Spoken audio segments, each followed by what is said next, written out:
Hey, it's Richard Lewis, alive and unwell. Poor me. Poor, pitiful me, as Warren Zevon would say. God bless him. I got a great guest today, man. Someone I love, who blew my mind the first time I saw him. I'm going to let him in fast. I don't want to waste any of your time having just me on the screen. Mr. J.B. Smoove, actor, writer, author, you name it. And one of the greatest improvisational guys I've ever been lucky to work with and see and experience. So I'll let him in now and we'll see.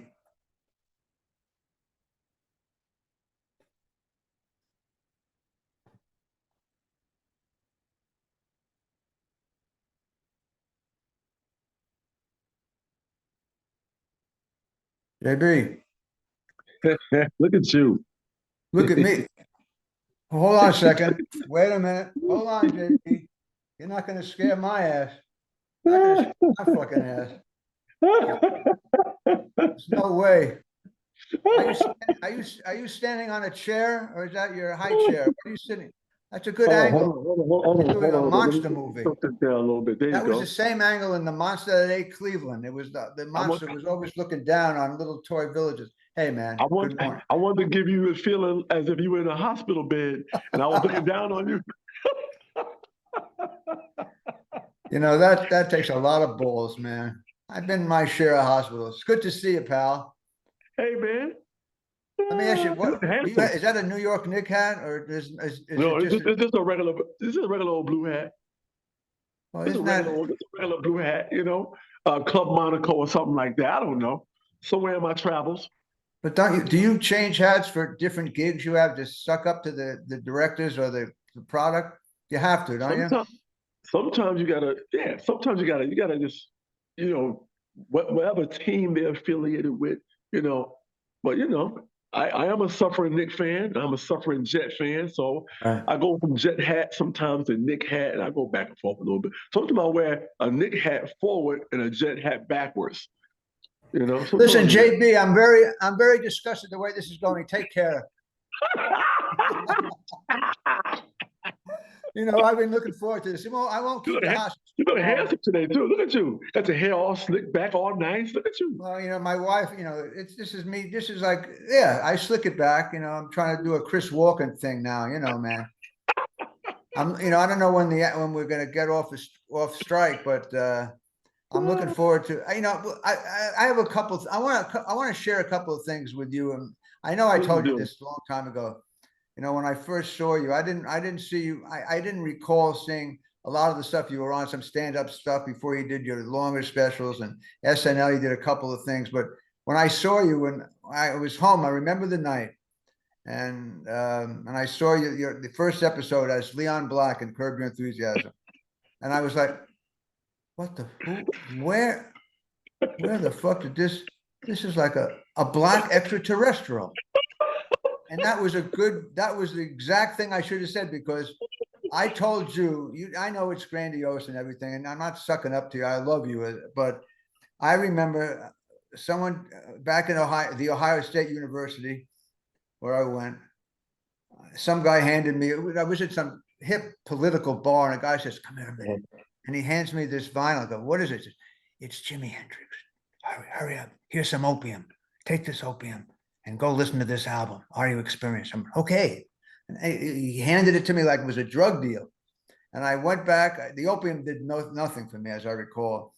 And I listened to that Hendrix album, and it stayed with me for the rest of my life. Mm, And so did wow. you, my friend. That first Oh, episode, you just you're something else. And I know you have a lot of stuff I want to discuss. What you how you feel as an artist and all the different yes. things you do. But I mean, as long as I'm on the subject, we wrapped the probably, or who knows, the 12th season, I think it was, Yeah. and you cut me off, but I can't tell the people anything, but we had some time together on the Yeah, we set did. on the last scene that we did, and we didn't work together much on the series, We which did. pissed me off. The hog, Larry the hog. Larry the Hog, and I call him Larry the Hog. He just laughs in my face. He's Larry the King. He's Larry. You I, can't make I, I asked Larry one time, man. I said, "Damn, I haven't worked with anybody else, man." I said, "Do I even exist? Am I like?" Look, I said, "Am I Snuffle up against? And you're Big Bird? I mean, what the hell, man? Are you Big Bird and I'm Snuffle up against? That's Do true. I exist?"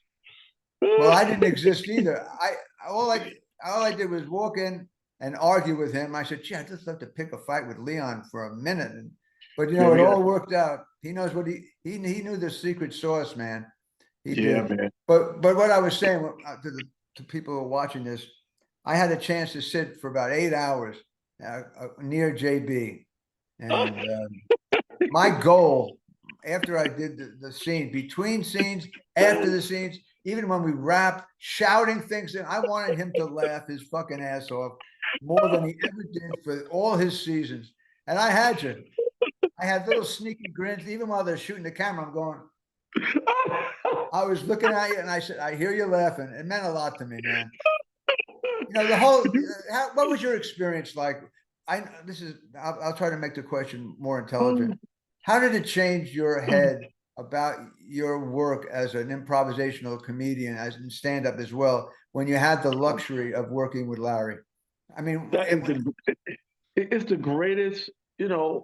I always say you end up where you're supposed to end up at, and I've always, as I've learned from the best. You know what I mean? And I've always been lucky enough to be in those circles with some of the best ever, and listen to the best. You know how many times I've heard you on Stern or seen you on some late night show in my early years of wanting, yearning to be a stand up comedian.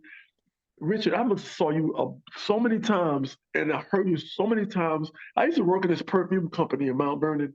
That was my first after school job. I was a what I did was you do a there? junior perfumer. I was like a perfumer, and that was one of my first jobs I ever had after school. And I worked at the perfume factory, and I would play. I did everything. So I would fill bottles, make perfume, package, ship. I did everything, So and I would have on. the perfumer does it all, basically. Well, in this particular small company, I did everything. I worked with the owner, and he taught me how to do everything involved in perfume. So I would have on, if I was doing something tedious, like making boxes and packaging, I would have on the Howard Stern show. And you would be on there sometimes. And I'm saying, damn, these dudes right here are always, yapping it up, and whether it was on that or whether I caught you on Well, some late probably night show. Letterman. I did about 50 Letterman. So, when you were growing up, Letterman, I seen you on Letterman so much, man. and And that was a pro that, show. yeah, but that's all stuff that, and I watched a variety of comedians, of course. I watched them Right. all, man. And for me, it was more about the variety and the styles. You know how they say styles make fights. And every style I listened to, gave me something, whether it was motivation or whether it was Right. a great laugh, a great moment, a great story. All these things play a big part in how a comedian develops his style and his fearlessness. You know what I mean? And you gotta be fearless to be a comedian. You know what I mean? And you're one of those guys, man. You're fearless. You say your stories, man. Everything you ever went through, has got you where you are today. You know what I mean? But we all have to go through our ups and downs or our battles. This is what makes it authentic, and that's what I strive to be, is authentic I in my know. present and everything that I want to do. And I ended up, I don't know what it is about the universe works with me all the time. If I think of something, if I see it in my head, for some reason it comes in some form to light. Imagine listening to you, all those, watching you on late night shows, you know, wanting to be a comedian, and all of a sudden I'm working with you. Is that crazy? Is that I don't know how to explain that part. I knew you well in my brain. I knew you before I knew Larry in my head. Right. I hear you. You know what I'm saying? I knew Larry. I watched Larry on Fridays, or but Larry was more behind than he was in front. Of You were course. in front. You know what I'm saying? You were in I front. hear you. Well, you never wore a black shirt, which is really an embarrassment to me. I mean, I saw a little homage to me. You're always wearing. I don't know if you're a president of some country that I never heard of now, or you're a golf pro. I don't know what the fuck you dressed. You're retrieving golf balls at a range. Let's get back to the first. I hear what you're saying. I I'm say that almost because 20 years. What? Go yeah, on. so I say that because I ended up right where I envisioned at some point meeting these heroes or these guys who I looked up to, or these comedians that had these big voices, and I ended up, from it's like weird to watch someone on TV younger, and then you end up working with them anyway. It's like, how do you chart that journey in your head?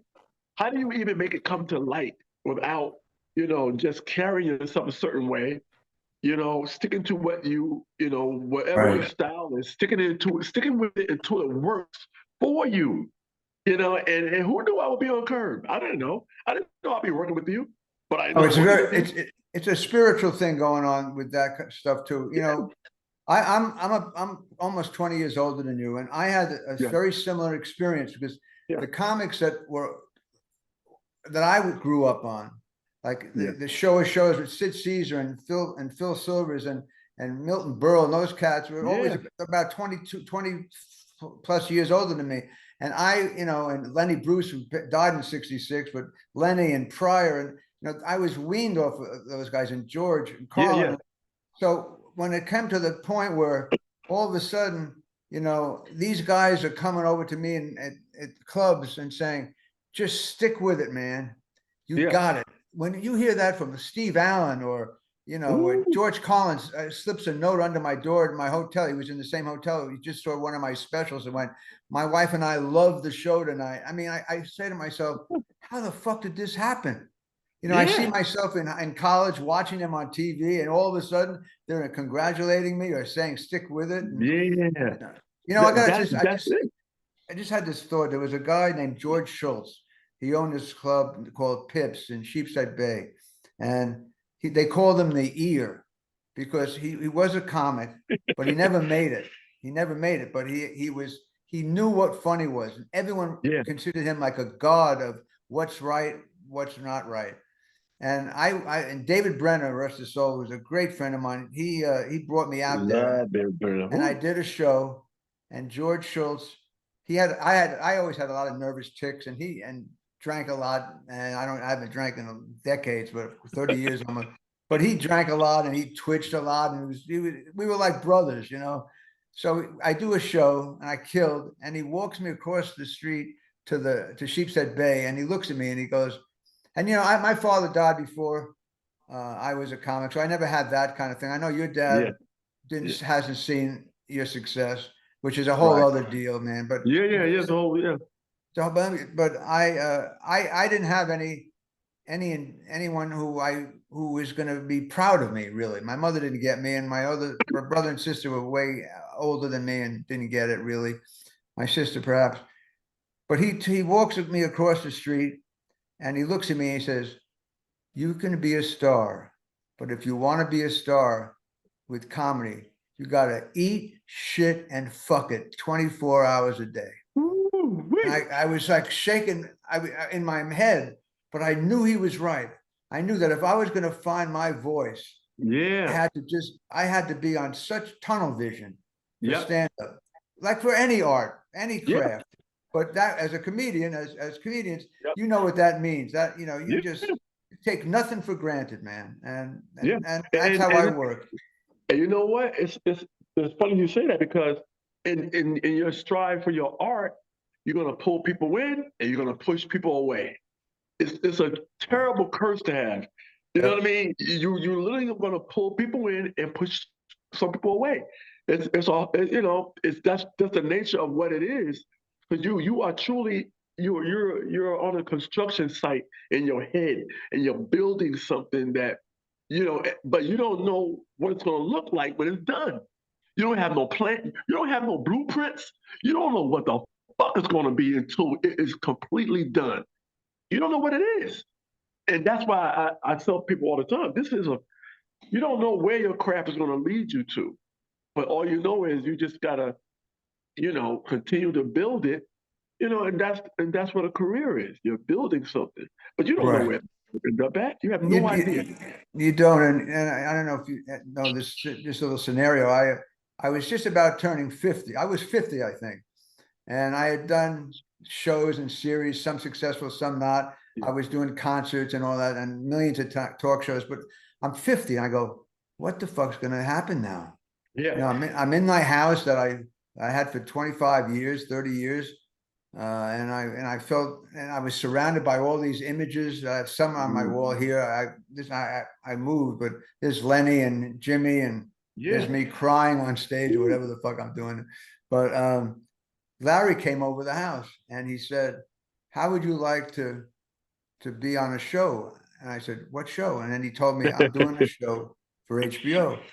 Now, for a minute, I was stuck with, do I, and oh, he said, Leon, JB, he said, do you mind playing yourself? And I go, is this an acting gig? What am I? Is this a charity? Is this what do you, get out of here? I didn't know what he was fucking talking about. I said, I am myself. And because at that point, I've done some dramatic stuff that I Yeah, thought yeah. I was hanging on to. Like, I did a movie called Drunks where I played a junkie, and I was in a little scene in Leaving Las Vegas. So I was sort of feeling a little artsy craftsy, like, Yeah, where do you play yeah. myself? What am I going to walk on like Sammy Davis Jr. on All in the Family? What are you talking about? So then he said, no, I want you to play Richard Lewis to my Larry David, and we'll see what happens. I said, then I stood my ground and I said, look, I said, I love you. And everyone knew at that point in Yeah. what, 2000, 1999, with Kurt, with Seinfeld over, way over, that he was a genius, a Yeah. storyteller. And just, I'll try to hold, I actually say to myself, hold the thought, Richard. Okay, I will. I have to talk to myself. I'm a loner, JB. Try to get used to it. No, I lost the thought already. Stupid fucking me. I said to him, listen, oh no, I knew that I had to say yes to Yeah. anything that Larry David wanted because he Yeah. was such a genius. Oh, I know, dig this.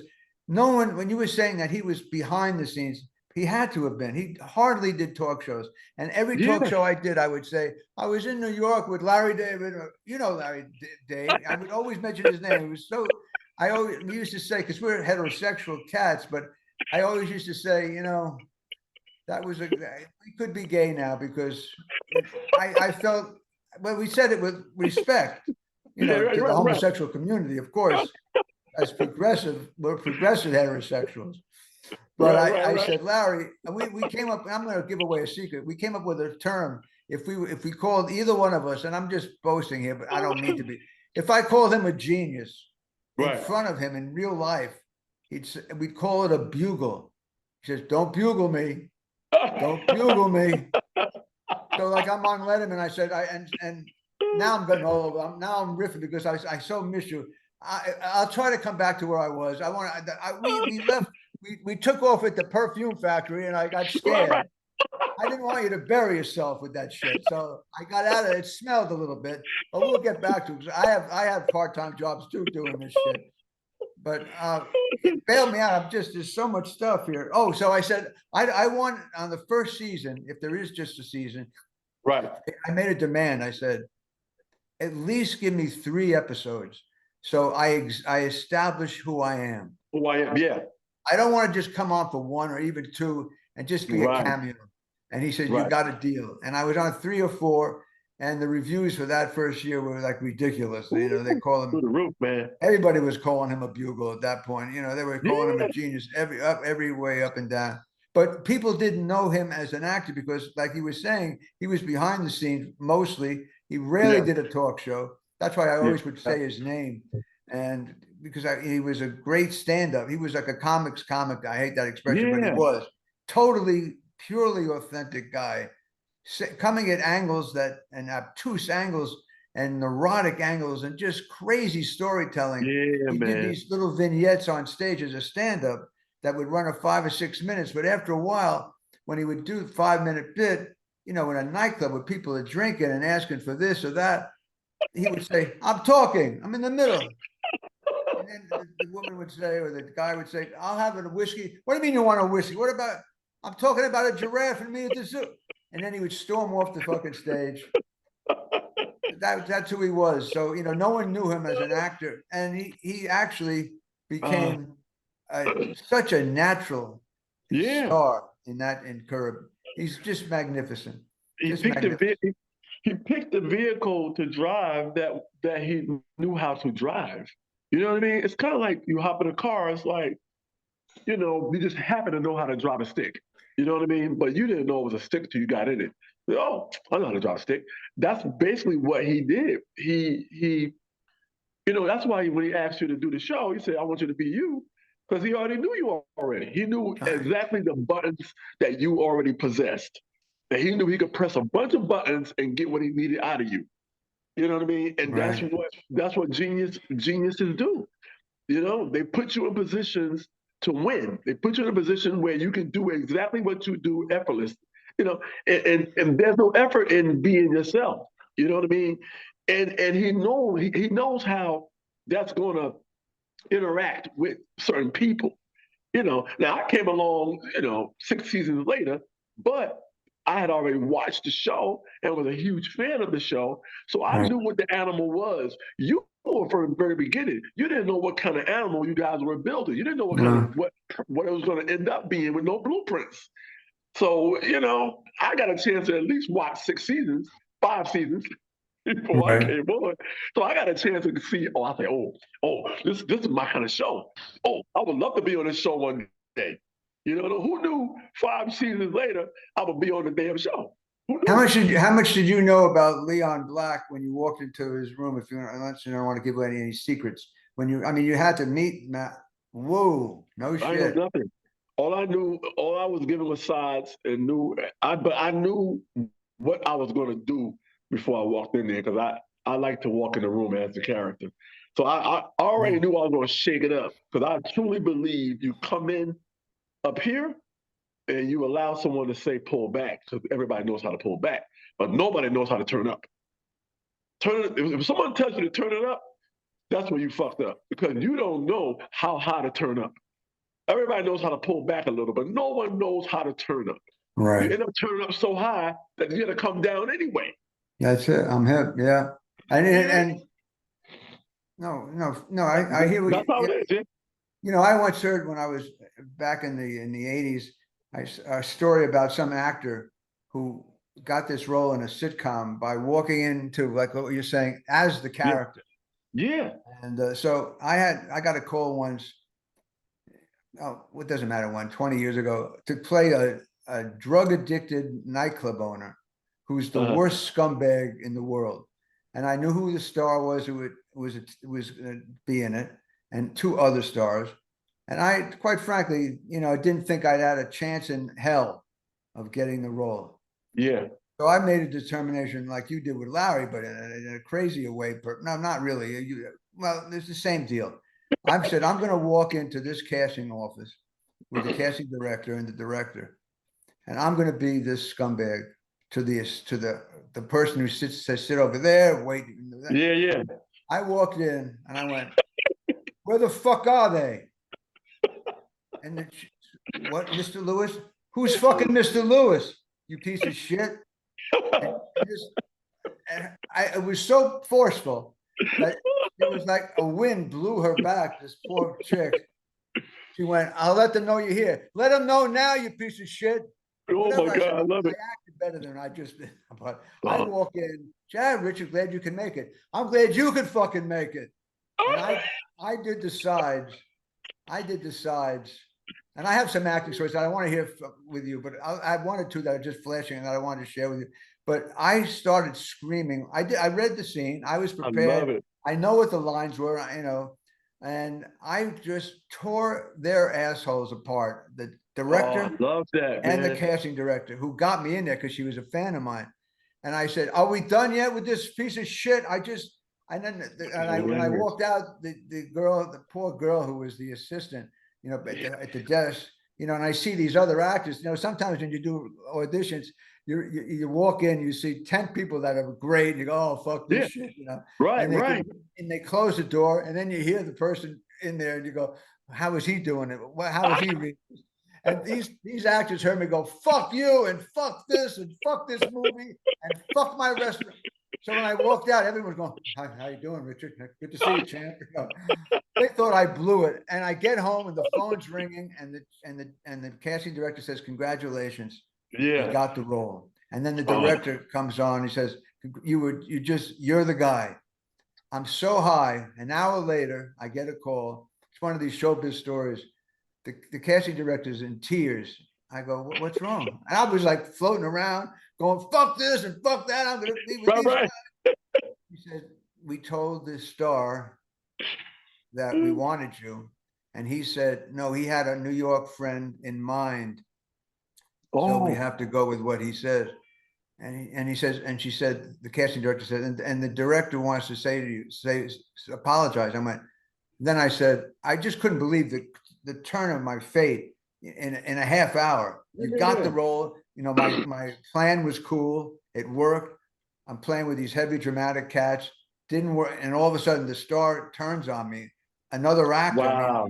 so I and so I said to the casting woman, I said, I adore you. Thanks for bringing me in, but I don't have to speak to the director.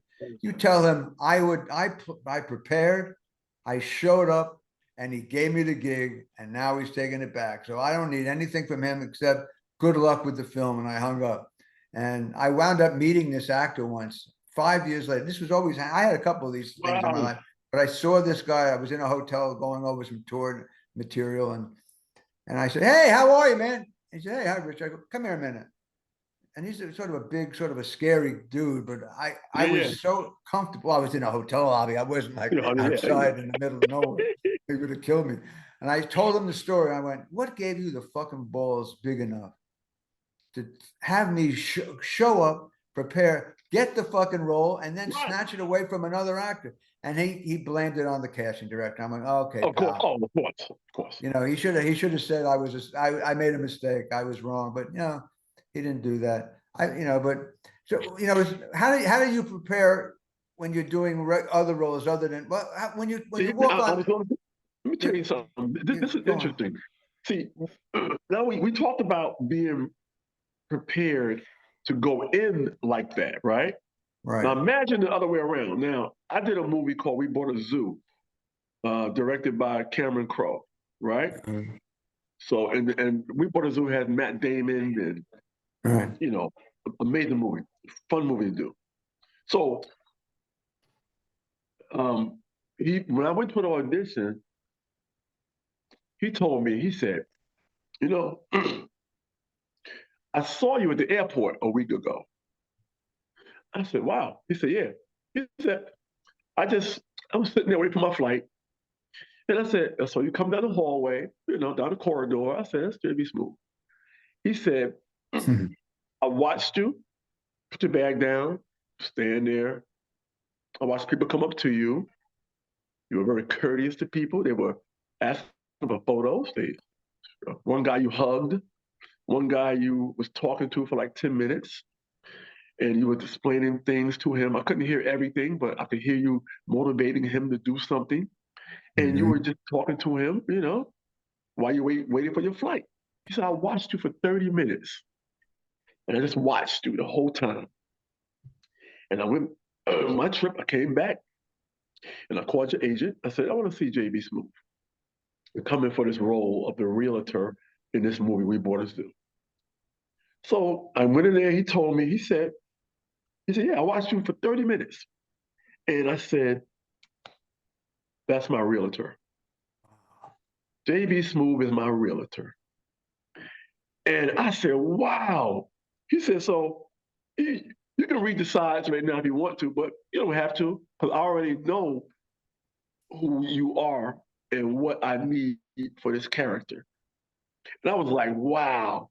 So Oh, even when wow. you said, so even when, even when you have to be your authentic self, you find a way to be so true to who you are that even that can pull you into these circles and Right. these roles. So I was blown away because what if I was having a bad day that day? Right. What if you know what I mean? I turn off my bad days, to help people or to show, that side of me. I'm always courteous, always nice. We as comedians, we have to swallow sickness and how we feel to go on stage and make people happy all the time. We Right. have to conceal whatever's going on in our lives to make sure you have a good time. So I say that because we do have to do that, and I learned that lesson real quick. I said, wow. So it's one of those things where you never know who's watching you, and you always have to be authentic. You have to be courteous to people all the time. You could be an asshole, and who knows? I mean, maybe an asshole gets hired to play a bad guy. I don't know, Yeah. but But but to I be don't who in that moment, it worked for me because I was truly in myself, within myself. I mean, he saw the purity of you as a person because Yeah, I exactly. know firsthand. You interviewed Yeah, me also at 92nd Street Y when I had won a book, Reflections from Hell, with right. the late artist Carl Totolo, who was a buddy of mine. But you've always been genuinely sweet and kind. I've seen it. I saw what he saw in you, and you know something. I learned a long time ago that and now I'm just, I mean, it's so good to see you. I mean, this is just like a phone call we're having anyway, but, and it's 76, JB. I have a tendency to reflect on shit Yeah, and yeah, put stuff out there, but I've always felt that the little guy, yeah, the extra, the busboy at the hotel, yeah. the housekeeping, those are the people that need Yeah, more love and affection they than the do. concierge or the owner or the star next door in a suite. When I go online sometimes and it's in my name, someone will say, I don't remember half these things because, like you say, sometimes as a comedian, they look to us, all Yeah, comedians, they do. Yeah, if they like us, for some joy and a break in their life. Whereas, yeah. we could be having shit going on, and I had my style was to go on stage. I have the flu. Thanks for making me come Ah, here tonight. And I would have to tell them exactly how upset right, I was, and I would turn it on them. How dare you fucking get me out of this shit? To be funny, and I would get a laugh on that. They would. Should we laugh? Should we not laugh? Is that funny? Is it not funny? I like to get him so fucked up in the head that I can say anything. And right. but as he saw you being nice on that plane, it Yeah, comes back. It'll come back in spades, man. The rest of your life, because nothing feels better than going out of your way and helping people. Like when I yeah, got sober, '94, uh, and people had told me, and I wrote a book about it, about my recovery and shit. People say, and when I would say, even on Curb, Larry knows. I mean, I made no bones about it. I said, I'm a drunk, right. recovering drunk.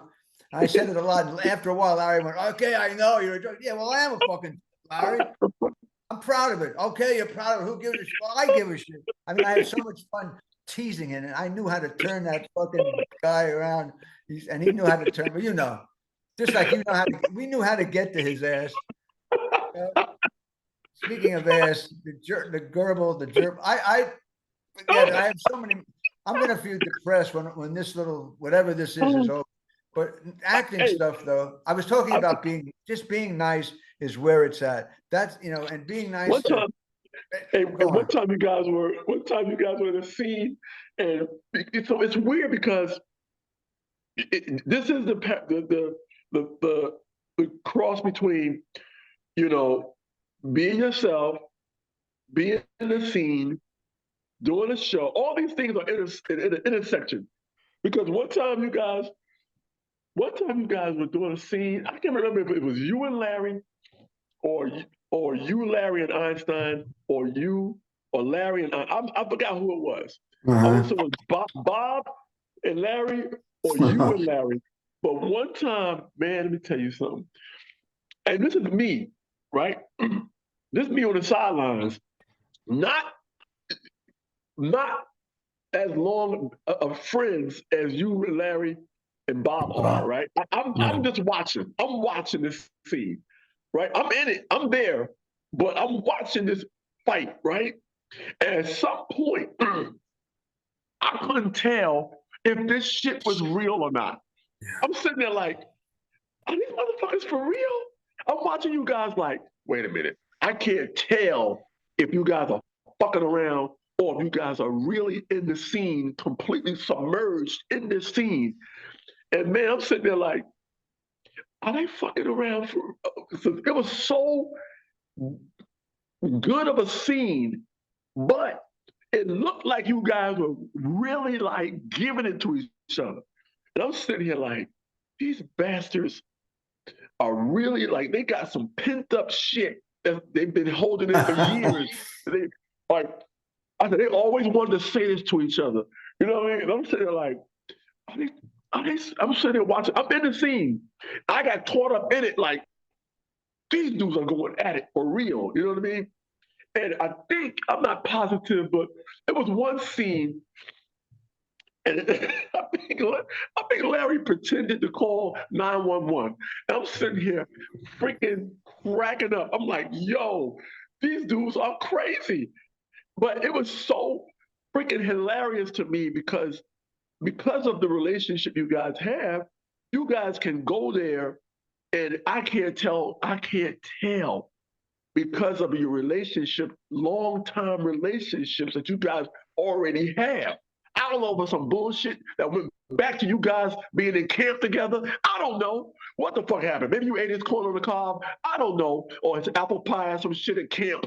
I don't know because I don't have that long of a history with Larry as you do. So I can't tell. I couldn't tell if it was real or not. But you Yeah, well, guys you went know, so you went so hard on each other. I said, this shit is crazy. And I still couldn't tell to this day if it went too far and you guys just do this all the time, or you right? guys are really caught up in the scene and your characters in that moment. You know, when you the way you describe it, it's you can understand on from my end with my relationship with Larry was Sorry, I was got a a little was sniffle. a was a blessing, was a fucking blessing because Oh my God, it's so you funny. know if you talk about an actor who is a method actor who tries to get into the source of his feelings and all of Yeah, that, I we had the luxury uh, of walking on hearing action and being who we were, and it's ooh, not there's no secret message here. I knew things about myself and about him that would spur him to just ream me, you know, and why not? Because I knew he was doing it so hilariously. And I remember just one scene to illustrate what you're saying. We had to help a blind man move furniture in his apartment, and I told the blind man after we just I said blind man, and Larry immediately gets on me for not having the vocabulary he has. That's part of our real. He says, "How can you call a blind man in front of him?" And I said, "I meant sightless. I didn't mean." Then he gets on that.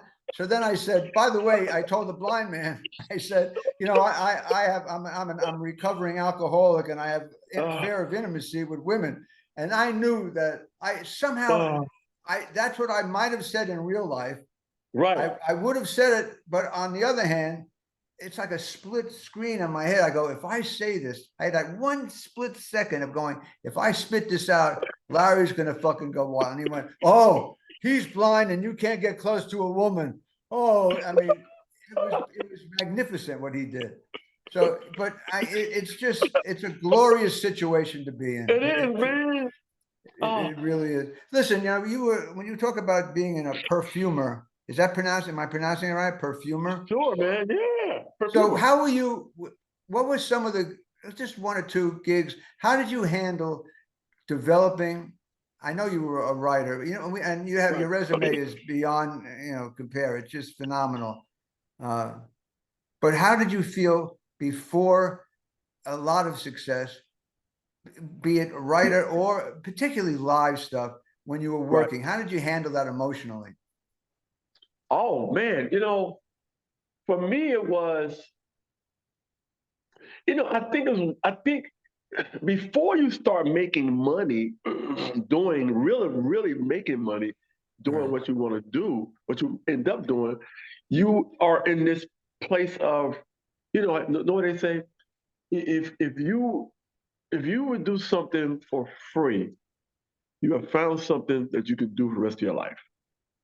And back then, you know how it was. You would just Right. walk in a club and the shit was popping.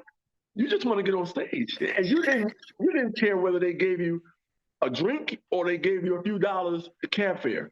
But we did it because it was it was hot, man. It was this thing, man, that got on your skin that you couldn't get off.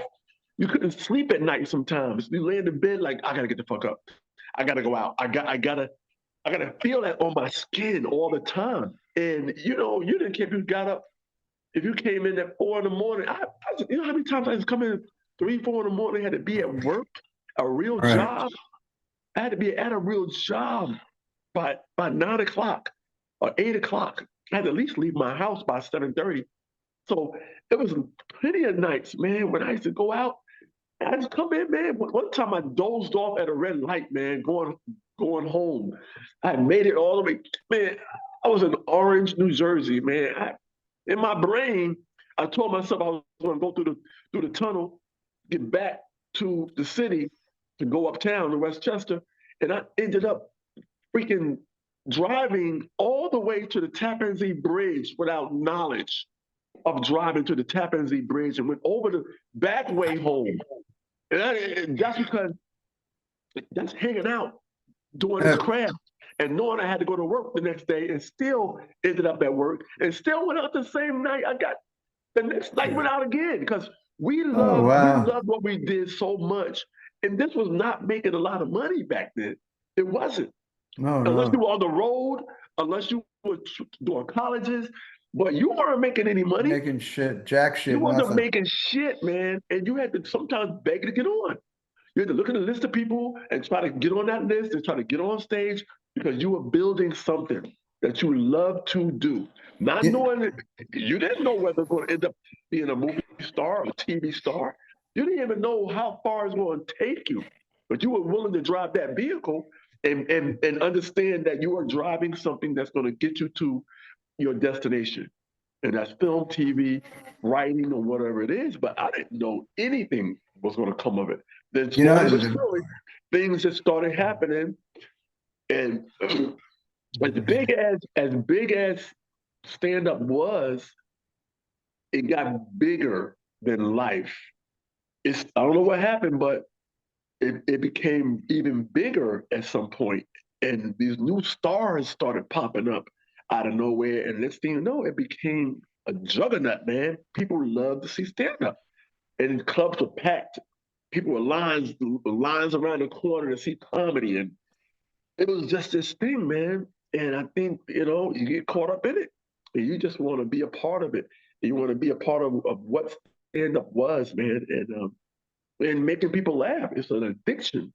It's just as bad as any addiction, I think, because you are willing to sacrifice your body to get to that destination, to get on that stage, and your sleeplessness and all these things that you got to deal with. And some of us have our vices that we have to go through. And it's like it's part of it. Whether you're a rock and roll star or whether you're a stand-up comedian, that's right. you you get it. You get that thing, man, and it's undeniable. And it's something that can keep you alive or something that could kill you. I'll tell you, I wanted you to keep talking because my mind is flooded with memories, and I also feel Ooh. proud that I had the same journey. Yeah, When my father died in '71, it catapulted me on stage, and I went into the clubs, the improv. Hung with people. I yeah, was all these part-time jobs. I was a copywriter for no money at a small little right. place. I was working in the museum library, the Museum of Modern Art. I had to sell, when you're talking about driving, there was this scam. It was the first time they had movie cameras with sound. Yeah. All right, so here's the scam. I went to the training, and they give you these leads. So I'm living in this shithole dump, and I lived in many dumps. But I didn't feel broke because I Right. was addicted to getting on. If it was 1 o'clock, I had to drive through that Lincoln Tunnel, Yeah, go man. to the Oh my Improv, God. go to. I had no choice. It was like something else was taking over me. I Yep. have to get laughs, and if I had a bad set, I would wear that bad set like a cloak, like a Yep. dark cloak, until I had another good show. I Yep. felt Yep. like shit, man.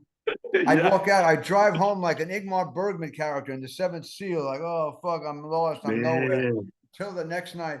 So I remember, let me just tell you about this. It's not a perfume story, but I would have this movie camera, and I had all this shit with me. It's like that film with Jack Lemmon and Pacino and all those guys, the salesman, the Mammoth film. Oh, what's it? I've seen it 1,000 times. You know, we were just salesmen. I was a Yeah. Yeah. salesman, and I would get these leads, and I would drive. Like, I never used to drive to, like what you were saying, Westchester. I have these fucking maps. I go, how do I get? What's the Throgs Neck Bridge? Isn't that a monster of Yeah. You Throgs had a Neck? map. I don't know. I was driving from Hasbrook Heights, Englewood, New Jersey, to the Throgs Neck Bridge. But I said, I have to do this. I got to make my $75 from this gig, Yep. and Yeah. then tack on another 75, and then I could pay the rent and have some food, so I can drive in for free and do 3 shows in the Village and then the Midtown. That's all I cared about. But dig just one scam, though. I got to tell you, I would knock on the door, and they say yes. I went, hi. My name is. I would do a fake name. My name is Zanzibar. I didn't want anything close to my Right. real name. I am Zanzibar Crowman, and we had you on this list. So I would walk in, and the rule of thumb was these salesmen said, take over as soon as you walk in. Be the boss. Yep. Go, hi, I'm. You called? What's that? Yes, I have you down here, and I would walk in. Can I have a drink of ginger ale or something? I took over. And I sit Yeah. down with her and her husband and maybe a teenager, and I take out this movie camera, and I put on this movie, and it shows people, families, taking pictures with these little old-fashioned cameras, and then it has a voice on it, and they go, "Wow, it looked impressive." It was it was back in like '70. So I said, "Here's the scam."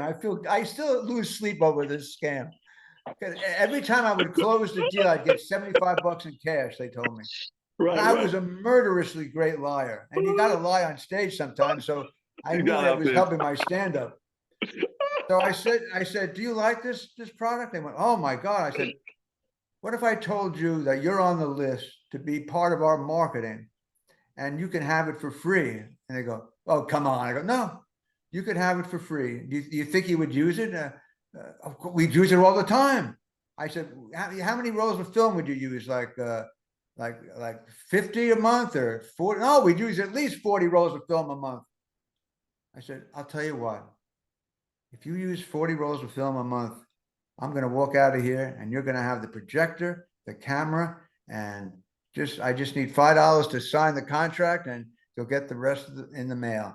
So they were paying about $3,000 a month for film. People were screaming, jumping off Brooklyn bridges, committing suicide. Oh my The guy God. said we got it for free. It was a marketing thing. So and the bottom line is these scumbags never paid me a penny. And I sold almost every house. I was such a motherfucker salesman. I would walk out, I'd drive him back over the Throgsboro. I said, where am I now? I'm in Connecticut. I'm in fucking Connecticut. I forgot the George Washington Bridge. It was, you know something though, JB, when I got to the club, no one ever saw some of my places. No one ever. I lived in some real horrible Oh my places. God. And you know, here I would in the Improv, I'm performing, and there's say Rodney was going on, and Robert Klein always, or Brenner, and they don't know that I'm penniless basically. I'm driving back after my set, maybe going down to the Village, and that maybe later on 71, 72 to catch a rising star. And then I drive back to this dungeon, you know, and I said, but I felt like $1 million because my comedy defined me, to be honest. Yes. It defined my life. I lived for it, and it was an addiction. But I thought it was that's a healthy addiction for sure, man. Yes. Yep. You You you know. are a passenger in your own life. That's the crazy part. And you're just going for this ride, man, until you get to where you gotta go. And it's man, when you start talking about that salesman shit, I used to sell fire extinguishers door to door. Yeah. And Okay. that's exactly what you gotta do. The bad part about that job was it was great, but it was like a pyramid scheme. So it's like you sell them, you get other people to sell them, Right. and you climb this freaking pyramid to the top where you're above all these other people who are also selling fire extinguishers, meaning you get paid off of them selling fire extinguishers. And it's like it was crazy. It was a crazy system they built, but you got money.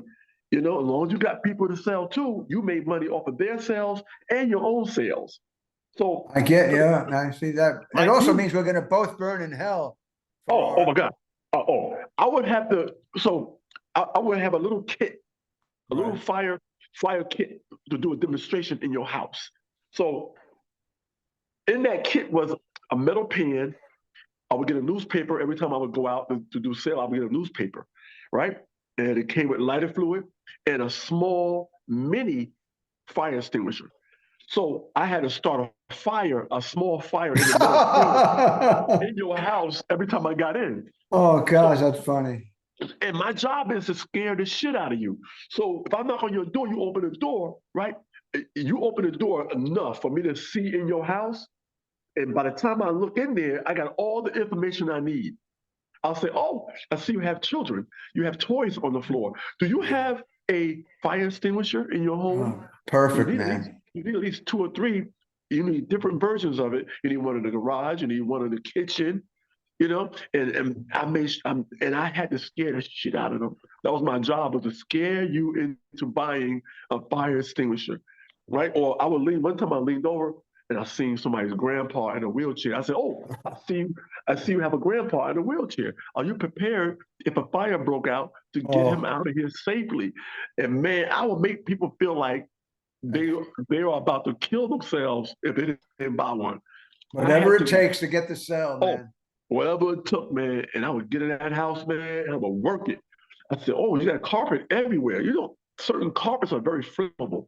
I mean, oh my God, those curtains hanging over your oven are not safe. I would point out everything in that house that was a that could start a fire. So that was my job.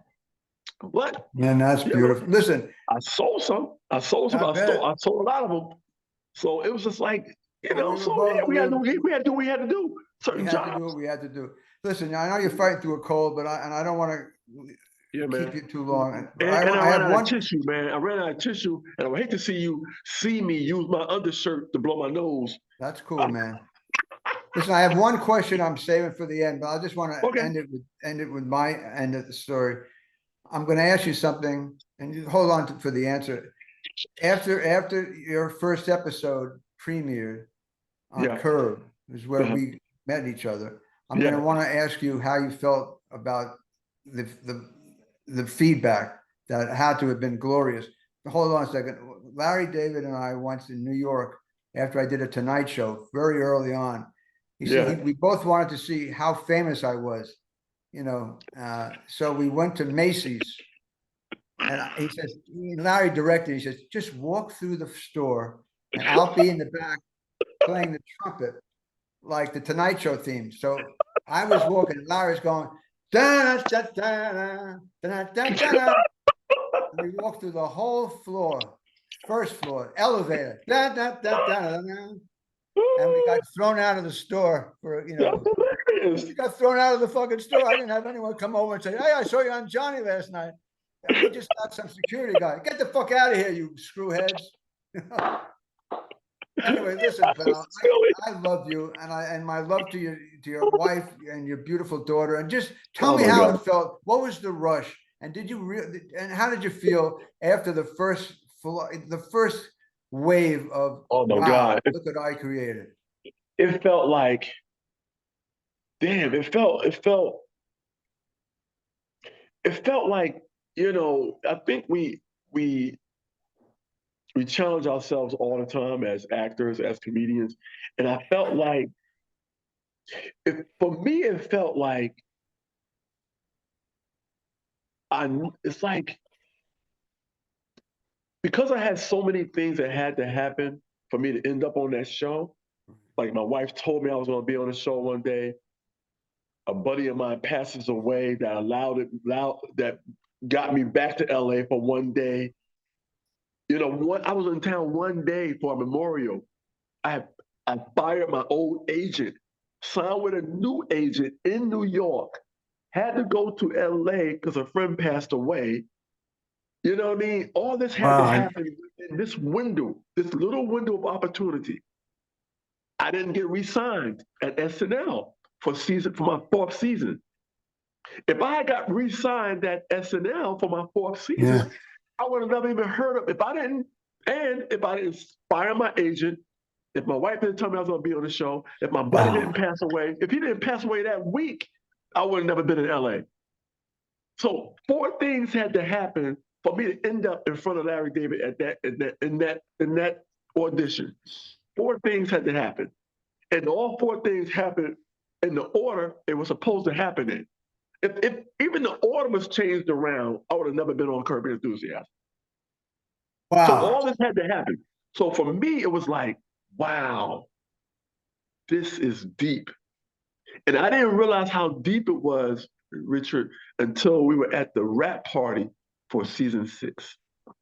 So, buddy who passed away, he was a producer, a music producer. He did a song called This Is How We Do It. This is how we do it. And we were at the wrap party. And I'm standing in the wrap party, my wife and I. And that season, I kept saying, that's how I do it, because I wanted to have something to say, different. And I based that on the song, my buddy's song that got me to LA for that one day, and I ended up auditioning. Man, we watching the gag reel, and the theme on the gag reel was the song my buddy produced. This is how we do it. And Wow. me and my wife looked at each other like, you can't even explain how I got here.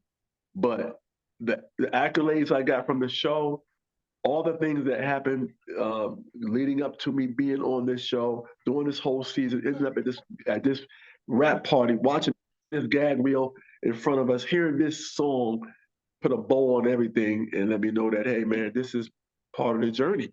And I took all the feedback from people, and the range of people who watched the show was crazy. Not Yeah. just people, who are not in entertainment. People within entertainment love the show so much that I was meeting people, big stars who love the show, Right. and it really put me in a different circle for my career. It really project. I had just left SNL as a writer. I was on camera here and there, but nothing topped being on Curb. And nothing has really topped knowing you, pal. My heart is full of love for you Come and on, your man. family. Thanks for doing this little thing with me. Come on, man. I primarily did it because I miss you and hope to see you in person one day. And I love you very much. And I love you, your man. wife loves you too. Joyce loves you. And thanks for Yeah, doing this man. little ditty with me. And I'm going to sign off now, folks. You got him. I told you. He told you. JB Smoove. God bless you, buddy. I love you, buddy. I love you too. I'm going to send you to You Larry, still and got to do a Larry's. dinner with these ladies, man. Yeah, I don't know. What did you just say? We Do still got to what? do a dinner with these ladies. We still got to go to dinner. That's a deal, pal. You make it God happen. bless you, man. I love you, man. Ciao. Bye, everybody.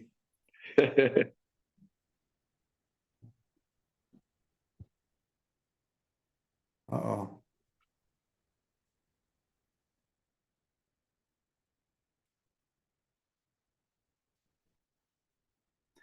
Goodbye, everybody. See, I screwed up the ending again, but wasn't he unbelievable? God, you gotta love this guy as a person. He's something, man. He's a sweet, brilliant, spiritual genius. See you next time.